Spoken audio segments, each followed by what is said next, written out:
nusalli wa nusallim ala Rasulillah wa ala alihi wa ashabihi wa man wala, amma ba'du. Allahumma subhanaka la ilma lana illa ma 'allamtana wa 'allimna ma yanfa'una wa zidna ilman. Rabbana atina fid dunya hasanah wa fil akhirati hasanah wa qina adzabannar. Amin ya rabbal alamin. Bapak sekalian yang dimuliakan Allah Subhanahu wa taala, kita lanjutkan kajian kitab Riyadhus Shalihin. Kemarin kita membahas tentang bab al-raja, bab tentang harapan, kewajiban memiliki harapan kepada Allah Subhanahu wa taala dalam segala hal.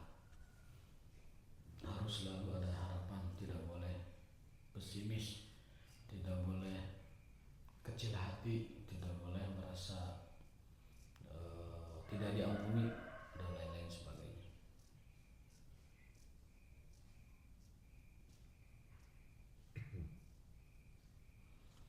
Ada hadis yang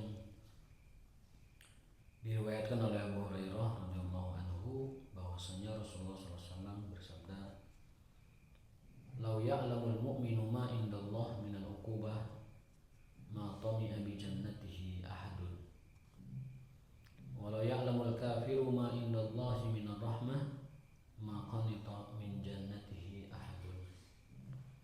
Rawahu Muslim.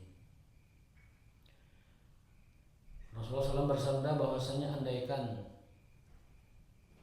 andaikan orang beriman tahu betapa dahsyatnya hukuman Allah, maka tidak ada orang yang berpikir tentang surganya.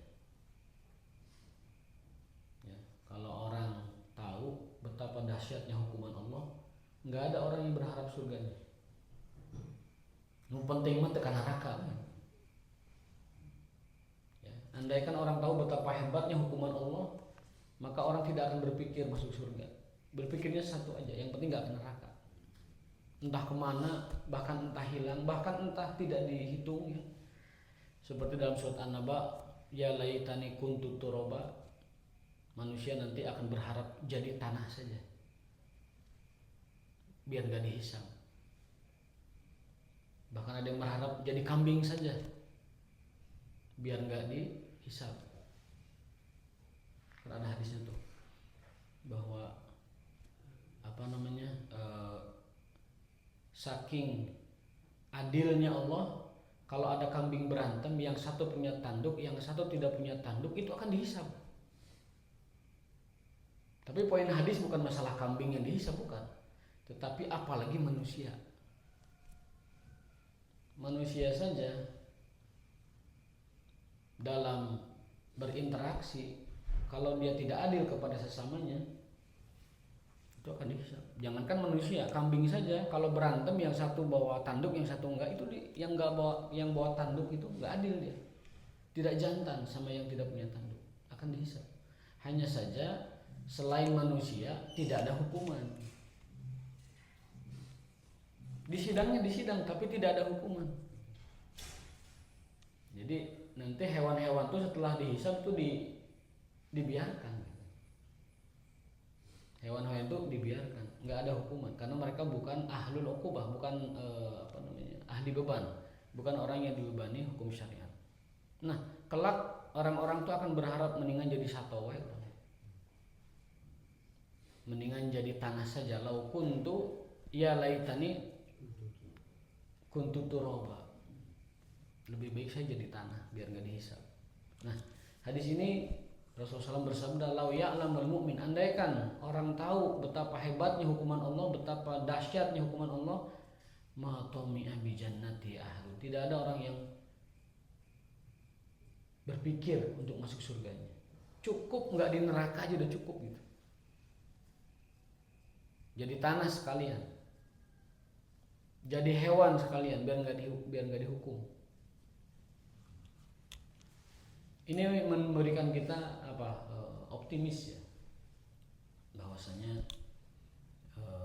saking dahsyatnya hukuman Allah, maka kita harus selalu berlindung jangan sampai masuk ke hukuman tersebut. Walau ya'lamul kafir ma indallahi minar rahmah. Lanjutan hadisnya. Dan andaikan orang kafir tahu betapa besar dan hebatnya rahmat Allah, ya. Andaikan manusia itu tahu betapa besarnya karunia Allah, rahmat kasih sayang Allah, welas asihnya Allah kepada kita, betapa berat, betapa besar, betapa hebatnya, betapa agungnya kepada kita. Ma qanita min jannatihi ahadun. Tidak akan ada orang yang putus asa dari surganya Allah. Ya. Jadi kalau orang tahu betapa hebatnya hukuman Allah, nggak ada orang yang berharap surganya. Kalau orang tahu betapa besarnya rahmat Allah, tidak ada orang yang putus asa dari surganya. Jadi kalau bahasa sederhananya, ya, bahasa kitanya begini.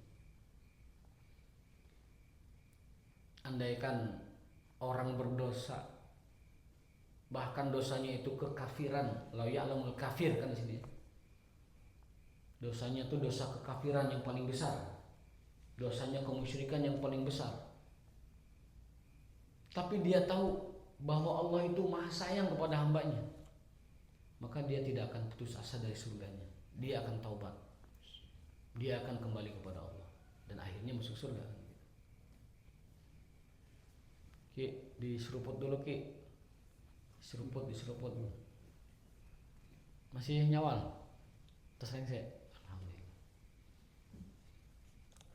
Nah, ini mengajarkan kita optimis atau selalu berharap kepada Allah apapun situasi dan kondisinya.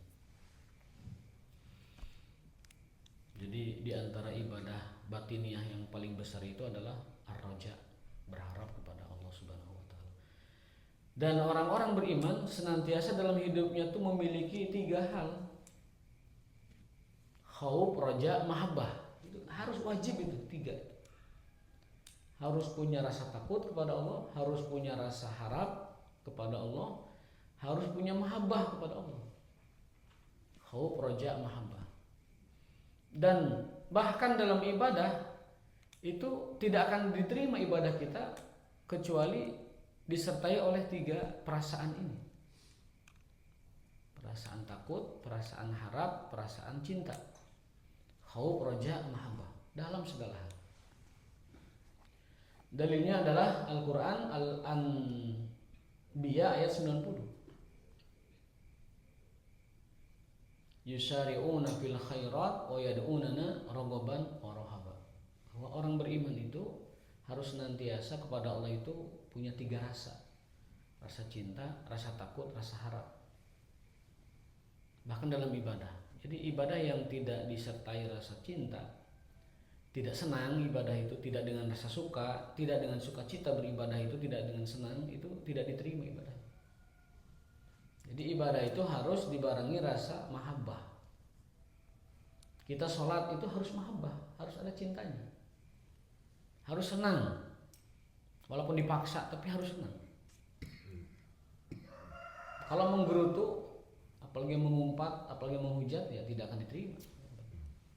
Jadi itu 3 itu, mahabbah, khauf, dan roja. Yang sedang kita bahas ini adalah ar-roja, harapan kepada Allah Subhanahu wa taala.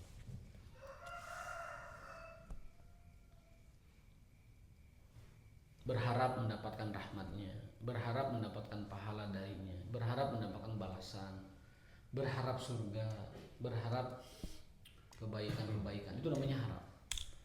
Tapi juga harus ada takut. Takut marahnya Allah, takut murkanya Allah, takut masuk neraka, takut di azab kubur. Harus ada takut. Nah, selain harap dan takut, ada yang ketiga yang harus membarengi kita, rasa cinta. Ini 3 ini yang menjaga keseimbangan dan yang menjaga istiqomah kita kepada Allah Subhanahu wa taala. Kalau tidak punya rasa ini, cinta, mahabbah, cinta, roja, dan khauf, maka tidak akan bisa terbang seorang mukmin dengan baik. Dia akan pincang seperti burung yang kehilangan 1 sayapnya, seperti pesawat yang patah 1 sayapnya. Dia tidak akan normal dalam kehidupannya.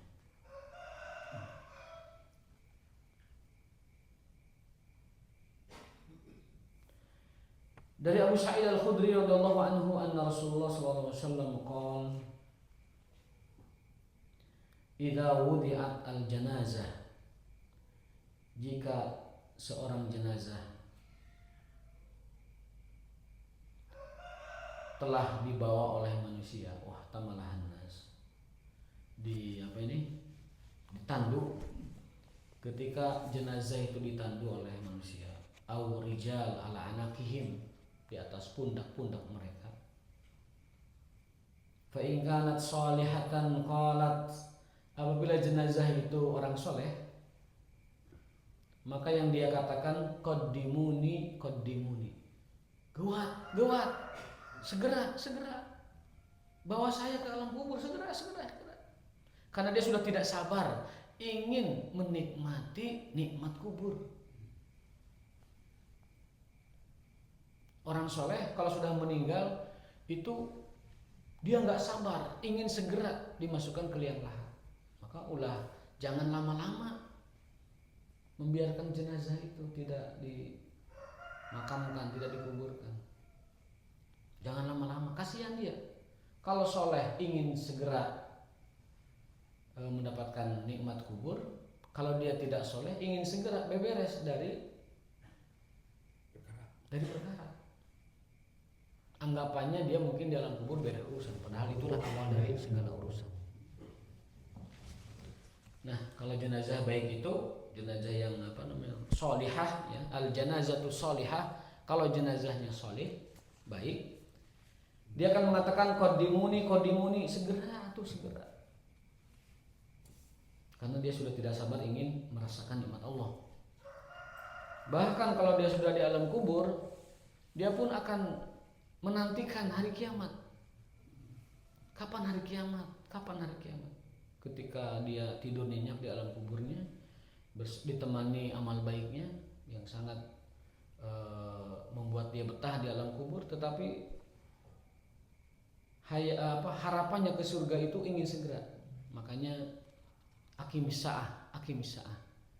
Dia minta kepada Allah, ya Allah segerakan kiamat. Aqimis sa'ah.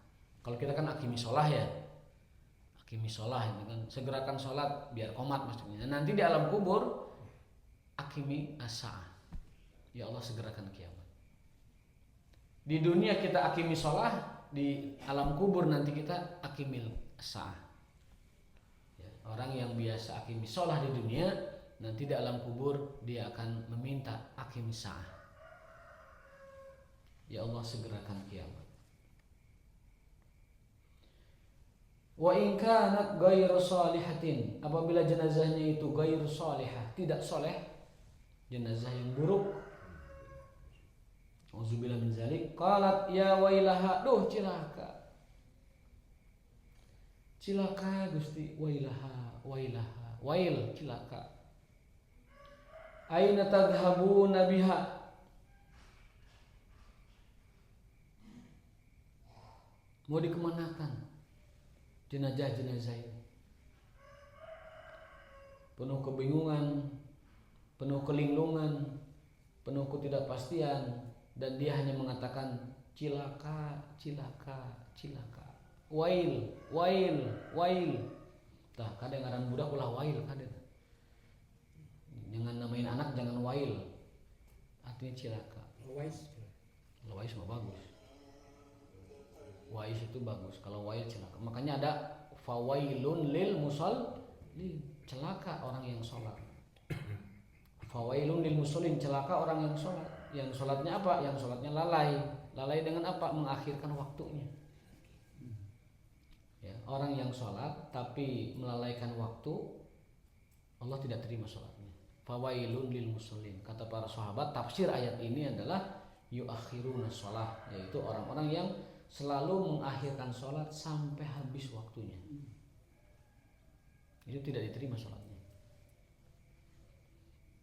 Dalam hadis, la yaqbalullahu sholata dibaron, Allah tidak akan menerima, la yaqbalu, tidak akan mengqabul, tidak akan menerima as-sholata, sholat dibaron, dari orang-orang yang mengakhirkan waktunya. sengaja ya, mengakhirkan waktu sengaja.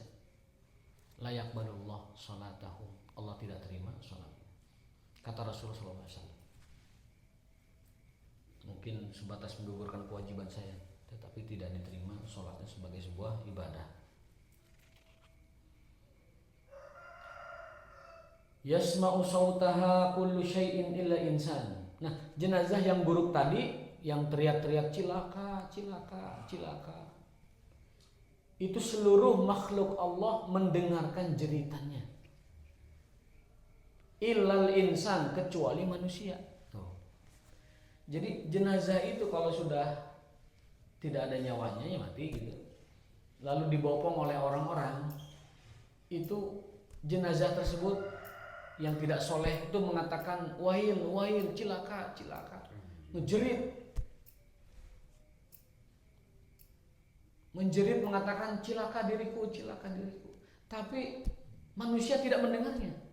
Seluruh makhluk Allah mendengar. Yasma'u kullu syai', didengar oleh seluruhnya, illal insan, kecuali manusia.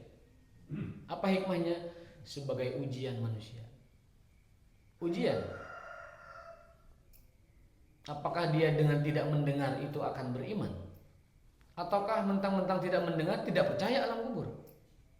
Ada orang yang masih tidak percaya ujian kubur karena tidak melihat, tidak mendengar.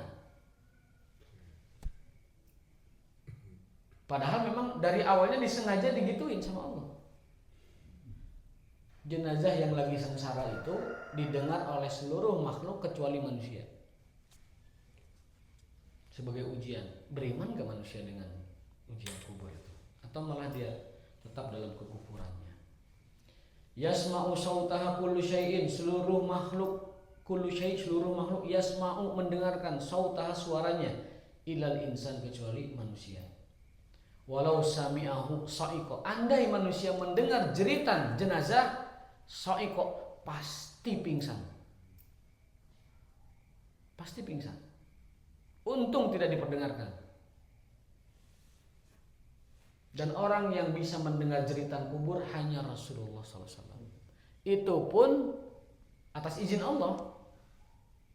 Bukan beliau yang sakti, itu izin Allah. Apa dalilnya? Suatu hari beliau pernah berjalan bersama Bilal bin Rabah ke sebuah pemakaman, sebuah kuburan. Kemudian ketika berjalan, beliau bahasa ngerengkong ya. Sebentar bilang, saya mendengar penghuni kubur ini lagi disiksa. Wa ma yu'adzabani fi kabir. Dan dia disiksanya itu bukan atas dosa besar. Dosanya sebenarnya kecil. Cuman dia dulu di dunianya belum sempat taubat. Innahuma la yu'adzaban. Jadi ada dua kuburan yang beliau lewati itu. Innahuma la yu'adzaban. Mereka dua-duanya sedang diazab. Wa ma yu'adzabani fi kabir. Bukan atas dosa besar, kabir bukan, tapi dosa kecil. Amma ahaduhuma, tanu ieu disiksa kubur gara-gara layan stanzih min baulihi, kencing tidak bersuci. Ada para supir di jalan, pada WRW pinggir jalan, boro-boro dicuci, tempatnya aja dia sembarangan. Bukan hanya supir, semua kita kan supir juga. Tidak membersihkan kelamin setelah kencing. Kenapa jadi hal serius? Kan kencing doang. Kok serius amat? Iya, karena dengan kencing seperti itu, dia berarti orang yang tidak menjaga sholat. Kalau kemana-mana dia kencing tidak bersuci, dipastikan dia mungkin sholatnya juga terlantar. Mungkin gak sholat. Karena kalau mau sholat dia ripuh, harus bebersih dulu. Nantinya harus cari sarung dulu atau nyari celana baru dulu. Biasanya orang yang kencing sembarangan biasanya itu sholatnya juga tidak diperhatikan. Hati-hati yang suka musafir, hati-hati yang suka bawa kendaraan. Ya. Kalau diabetes itu gimana kan, karena kencingnya suka nggak ketahan. Ya kalau sakit beda lagi. Sakit kan uzur. Ya. tersebut beda ya. Bahkan kakek-kakek, nenek-nenek yang kalau batuk aja pipis, itu kan dalam fikih dimaafkan karena sudah dalam batas darurat sihiyah, sudah uzur kesehatan kan begitu. Dalam semua syariat kita orang sakit itu ada keringanan semuanya, saumnya, apalagi itu hajinya, sholatnya, semuanya ada keringanan untuk orang sakit. Semuanya, tidak ada dalam syariat kita orang sakit diperlakukan sama seperti orang sehat. Semuanya ada keringanan. Itulah kemurahan syariat Allah Subhanahu wa taala. Bahkan sholat juga kan kalau sakit mah boleh berbaring, boleh pakai isyarat, boleh pakai gerakan tangan, boleh duduk. Kalau nggak bisa semua, isyarat juga nggak bisa, isyarat hati aja nggak bisa, mata gerak aja nggak bisa, sholatnya gitu, ya berarti disolatkan, disolatkan, dibantuan sholatnya disolatkan. Kalau nggak sadar ya bebas beban. Kan ada dalam hadis itu beban itu dicabut dari 3 orang. Ya, rufi al qalam an salasin. Ada 3 orang yang dicabut beban kewajibannya. Yang pertama anisobiyah hatta yahtalima, anak kecil sampai balik. Orok sampai balik itu belum ada beban kewajiban. Kalau dia berbuat baik, contohnya ikut haji atau ikut umroh atau ikut sholat, itu ibadah-ibadah anak kecil diberikan pahalanya kepada orang tuanya. Hatta yahtalima, sampai balik. Balik itu apa tandanya? Yahtalim, mimpi basah, mimpi dewasa, mimpi balik. Maka tanda utama balik itu ya mimpi. Kalau perempuan ya haid. Tanda-tanda lain mah tanda-tanda tambahan seperti suaranya besar, jakunnya gede, culina rembing, kumis tumbuh, rancung atau gember suarana, itu mah tanda-tanda penguat saja. Tanda intinya mah ya mimpi. Kata hadis ya, hatta yahtalim, sampai mimpi. Maka anak-anak itu kalau udah usia SMP tanya, "Nah, kamu udah mimpi belum? Udah mimpi dewasa gitu?" Kalau udah ya ajarkan agama. Kamu sudah wajib ini, kamu harus tahu ini, diajarkan, bukan didoktrin, apa dipahamkan. Kalau nggak bisa ya kasih ke orang yang ngerti, suruh diajarin. Kalau nggak bisa ya suruh sekolah agama, tidak mesti pesantren, suruh ikut kajian kayak diajarin oleh ibunya atau ayahnya, atau diajarin oleh orang yang paham, atau disuruh ikut kajian. Pokoknya pastikan setelah dia balik, karena sudah punya beban kewajiban, dia ngerti agama, terutama bab-bab agama yang paling dasar, yaitu rukun Islam, sholat, puasa, zakat. Karena di beberapa anak yang saya survei, karena saya pernah ngajar juga di sekolah, itu udah SMA tidak tahu tata cara mandi wajib. Dan dia tidak tahu apa itu yang namanya akil balik. Bahkan saya tanya lagi seterusnya, tidak pernah sholat karena tidak ada yang ngasih tahu sholat. Wajibnya tuh, disangkanya sholat tuh yang mau aja gitu, suka-suka lu dah, yang mau aja gitu. Disangkanya begitu. Sholat enggak disangkanya begitu. Padahal itu kewajiban yang paling wajib kan begitu. Nah, jadi itu satu. Yang kedua, anil majnun hatta yafiqo. Orang kedua yang dibebaskan beban kewajiban, orang gila sampai sadar. Nah, lamun orang hoyong tidak punya beban kewajiban apa-apa, mangga garelo, bebas kewajiban.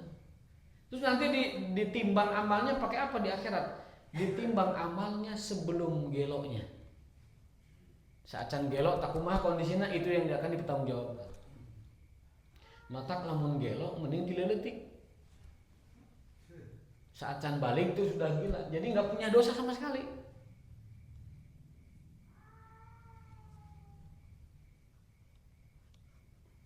Dalam kitab Imam Ghazali ada disebutkan sebuah cerita, seorang sahabat itu ngomong begini, aku berharap dimatikan sebelum dewasa.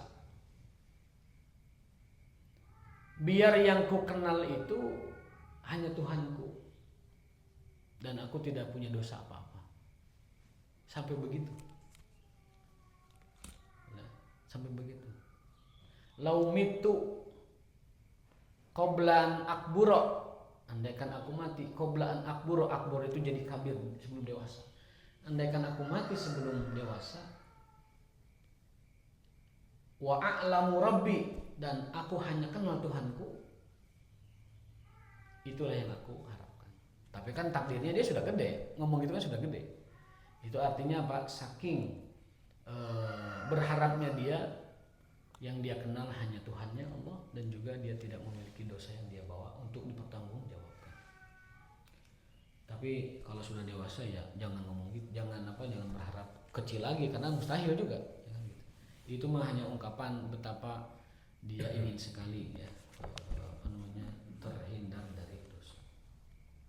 Yang ketiga, orang yang bebas kewajiban itu, beban kewajiban. Yang ketiga adalah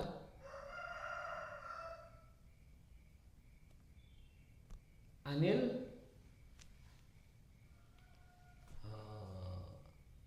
sobi hatta yahtalim, anil majnun hatta yafiq. Berikutnya adalah hadisnya saya lupa akhir hadisnya. Dari bayi sampai dewasa, sampai balik ya, usia 15 tahun. Dari gila sampai sadar. Tidur. Anin naim hatta yastaiqid. Masih Tuhan. Terima kasih ya. Dari orang tidur sampai terbangun. Dari tidur sampai terbangun. Nah, orang tidur sampai terbangun itu dikiaskan kepada tadi pertanyaan Pak Dedi tadi, orang yang pingsan atau koma ya. Orang yang koma, sakit koma lama gitu. Ya dia termasuk orang yang kehilangan akal kan kategorinya. Termasuk kategori kehilangan akal.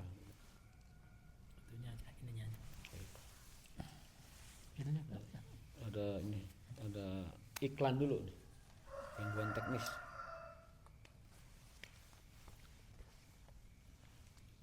Nah, jadi itu 3 orang yang dibebaskan beban syariat. Tetapi walaupun orang tidur itu tidak terkena beban kewajiban, kalau dia sengaja tidur untuk melewati kewajiban, ya itu masalah. Saya mek syariah teu maghrib ya nggak bisa.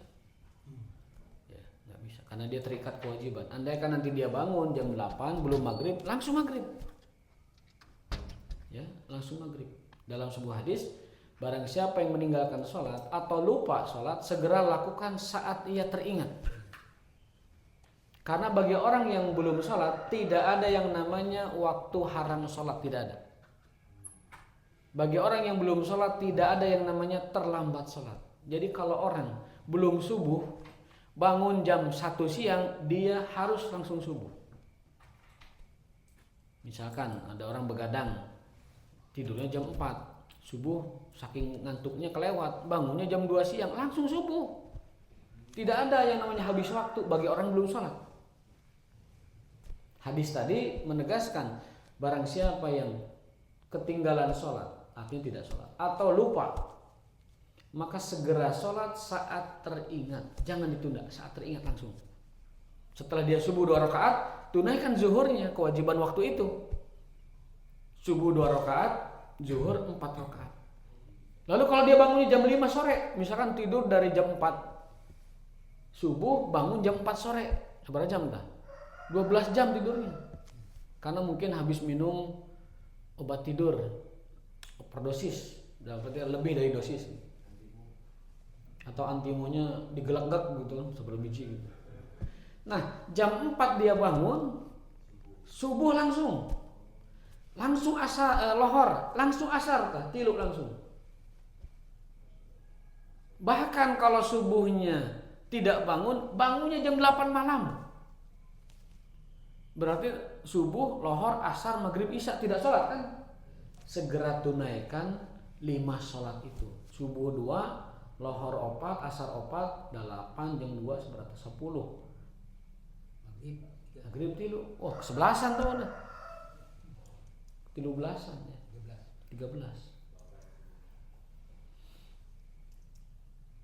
Itu maksud hadis, barang siapa yang meninggalkan sholat atau lupa, segera tunaikan, kapanpun, dimanapun, segera tunaikan. Saat dia fal yusolliha idza dzakaroha, saat teringat langsung. Gitu. Bagaimana yang telat, misalkan minggu lalu kita kondangan hari Rabu, tara-tarana kondangan hari Rabu, 5 Rabu, makanya sholat nanti hilap.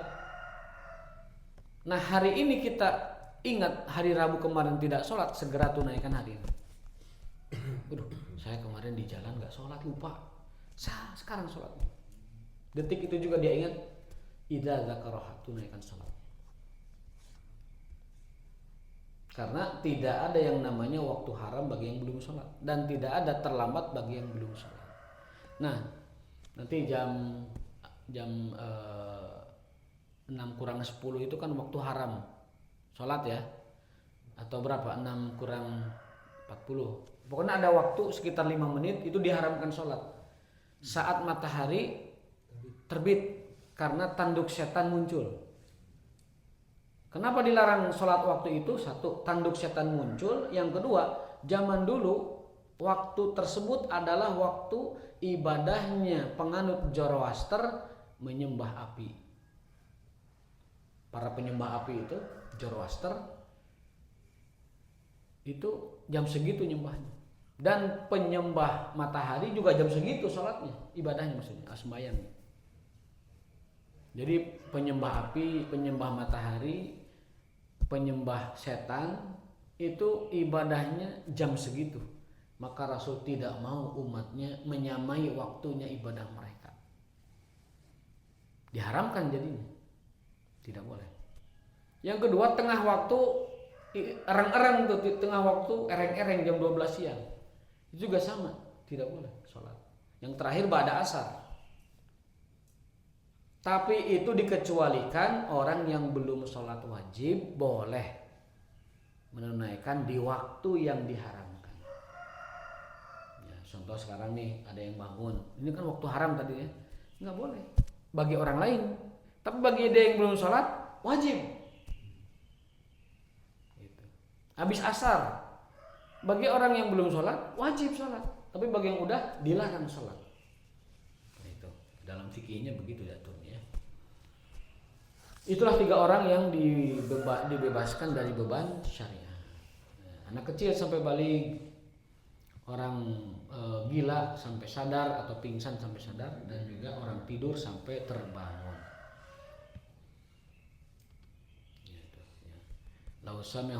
Hadis riwayat Bukhari. Jadi jenazah itu ada 2, jenazah solihah dan jenazah ghairu solihah. Ada jenazah baik, ada jenazah yang tidak baik. Jenazah yang baik dia sudah tidak sabar ingin menikmati nikmatnya kubur, lalu mengatakan, tapi tidak terdengar oleh kita sayangnya, qaddimuni qaddimuni, segera. Adapun jenazah yang tidak soleh, dia akan mengatakan cilaka. Oh ya, tadi hadis azab kubur itu yang satunya lagi karena yamshi bin namimah, karena 2 orang tuh yang Rasul dengar azabnya tuh ya. Yang pertama itu gara-gara kencing tidak bersuci, yang satu lagi fa'amal akhir, adapun yang satu lagi yamshi bin namimah, suka ngadu domba orang lain. Suka ngadu domba. Jadi dia manasan. Nah, orang-orang yang suka begitu itu akan dikenakan azab kubur. Maka hati-hati dengan namimah, ngadu domba itu. Ya, mengatakan A kepada si fulan, mengatakan B kepada si fulan, akhirnya mereka berseteru. Ya.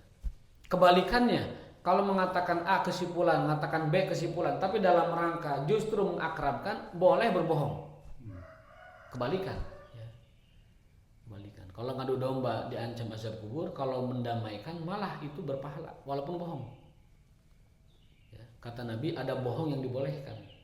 Satu, bohongnya suami ke istri untuk menambah romantisme. Yang kedua, bohongnya orang mendamaikan persengketaan. Ya. Dan yang ketiga, bohongnya orang yang melindungi keselamatan orang lain. Itu boleh berbohong. Jangan jujur kalau lagi gitu. Ada orang bawa bedog, dengan targetnya masuk ke warung kita, ke rumah kita. Kita boleh berbohong, nggak ada. Sini nggak ada orang, boleh berbohong, menyelamatkan nyawa orang. Boleh berbohong. Jadi 3 bohong yang dibolehkan. Suami bohong ke istri demi romantisme. Orang menyelamatkan jiwa orang. Yang ketiga adalah bohongnya orang yang mendamaikan 2 orang yang lagi berselisih. Misalkan ada 2 jamaah kita yang lagi kurang akrab, kita bohongin dia dua-duanya. Ke bapak ini kita bilang, Pak ini baik-baik saja. Ini supaya akrab lagi di antara kita. Atau teman kita di sekolah atau di tempat kerja. Jadi menangawadul supaya akrab dari orang lain. Boleh. Berdasarkan hadis Nabi. Kata Nabi, ini aku tidak pernah menghalalkan dusta. Kata Rasul, aku tidak pernah menghalalkan dusta illa fi salasin, kecuali 3 hal tadi. Nah, hadis terakhir Bapak sekalian, 3 hadis saja kita hari ini karena nggak ada yang bertanya kan. Kalau ada yang bertanya silahkan. Hadis terakhir sebagai penutup, an Ibnu Mas'ud radhiyallahu anhu, dari Ibnu Mas'ud radhiyallahu anhu, Rasulullah SAW bersabda, al jannatu aqrabu ila ahadikum min syiraqi na'lihi wan naru misla dzalik. Hadis riwayat Bukhari, hadis sahih Bukhari. Kata Rasulullah SAW, surga itu lebih dekat kepada kita bahkan dari sendal kita. Surga itu dekat banget dengan kita, bahkan lebih dekat dari sendal kita. Ayah jalan jauh di sendal, Pak? Nggak ada. Kemana-mana kita pakai sendal. Ayah orang berjalan sendal misah, urang misah? Tidak ada. Kata Rasul, surga itu lebih dekat dari sendal kita. Begitu juga neraka. Pi surgaeun jeung pi narakaeun itu lebih dekat dari sendal kita.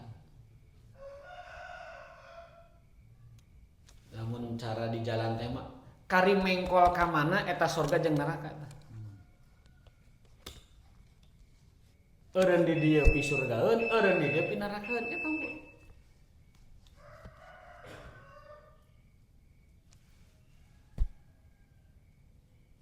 Tauhid pi surgaeun, syirik pi nerakaeun.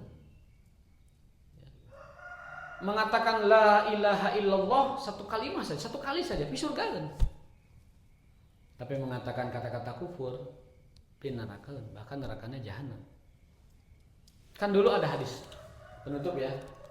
Orang masuk ke neraka jahanam, kekal di neraka jahanam gara-gara nyembelih lalat. Ayo kan hadisnya kan? Pernah dengar ya? Nyembelih apa? Laler. Lalat laler. Kenapa? Dulu ada seorang raja mewajibkan penduduknya itu melakukan pengorbanan. Apa bahasa Inggrisnya pengorbanan itu? Sacrifice. Itu tradisi kuno, sacrifice itu. Dari mulai mengorbankan gadis sampai mengorbankan hewan itu syariat kuno. Maka Islam hanya mengakui satu, sacrifice itu, korban Idul Adha aja. Idul Adha aja nanti. Yang lain itu batal semua, nggak ada dalam Islam kecuali kurban saja. Nah, dulu ada seorang raja mewajibkan warganya untuk melakukan pengorbanan demi menghormati dewa mereka. Karena beranggapan kalau nggak kurban nanti bencana gitu. Nu boga sapi, korbanku sapi. Nu boga domba, nu boga ayam, segala macam. Nah, ayam itu bukan naon, balangsa. Tuhan, maaf petugas itu. Pak, maaf, saya tidak punya apa-apa. Ya naon wae lah, penting mau naik korban. Soalnya dewa orang bisa ngamuk lah untuk korban. Gara-gara mana ke orang bencana. Apa tuh? Geus naon wae, laler. Akhirnya newak laler si bapak itu. Dipencit, dikorbankan, dipites. Yang penting ada pengorbanan ke dewa, ke berhala. kata Rasulullah SAW dalam hadisnya, itu hadis sahih. Orang tersebut disiksa di neraka jahanam selama-lamanya. Gara-gara miteskeun beuheung laler tapi tujuannya buat berhala. Pomo deui lamun aya nu sasajen hayam, sasajen domba, sasajen sampai ka arwah-arwah, ka roh-roh, karuhun segala macam. Komo deui gitu. Laler wae ge bermasalah, apalagi yang lebih besar. Itu kan pisurgaeun gampang, hanya mengucap la ilaha illallah. Pinarakeun gampang, ukur mites laler. Itu yang maksud Nabi SAW. Sesungguhnya surga lebih dekat kepadamu dari sendalmu. Begitu juga neraka. Terima kasih atas sabarannya. Barakallahu fikum. Hadirin mujmain, subhanakallahumma wa bihamdika asyhadu an la ilaha illa anta astaghfiruka wa atubu ilaik. Assalamualaikum warahmatullahi wabarakatuh.